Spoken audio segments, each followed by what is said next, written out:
4 hommes, échappés 60 km après le départ, vont dominer Liège-Bastogne-Liège. 4 hommes, parmi lesquels ne figure pas Rick Van Looy, mais bien son fidèle serviteur, Jos Planckaert.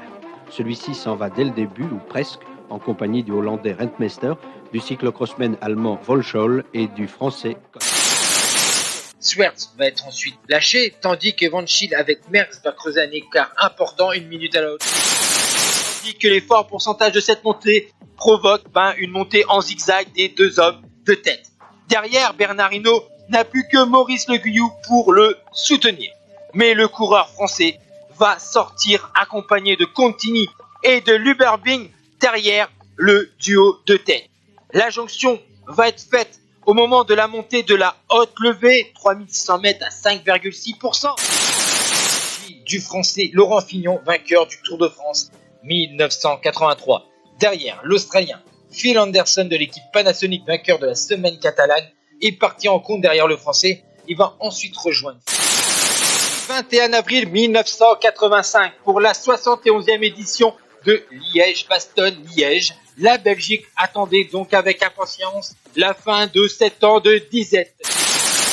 Cracked up in the end, the small group got to him first, but I must say that the main field very tenacious today. They've also been racing through some quite heavy sleet and some very cold rain.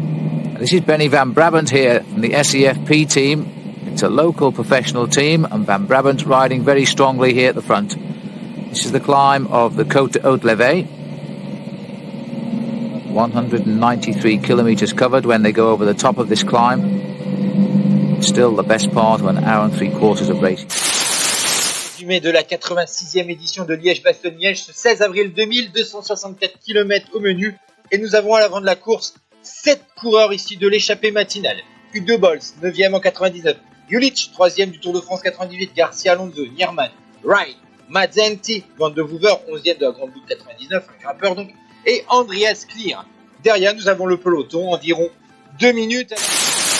Bienvenue sur la 87e édition de la Doyenne. Nous sommes le 22 avril 2001, 258 km au menu de Liège. Les attentifs devant. Et devant, on fait un tempo pour éviter les attaques, mais aussi pour durcir un peu la course.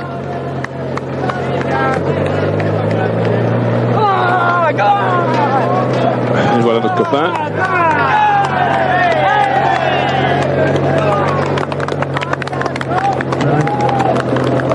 Cunego Gasparotto. Google 5. Et l'arrière du peloton. Où se trouve notamment Marco Corti, à gauche de l'image. Peterson de la formation Garmin. Regardez ici comme un des passages les plus difficiles.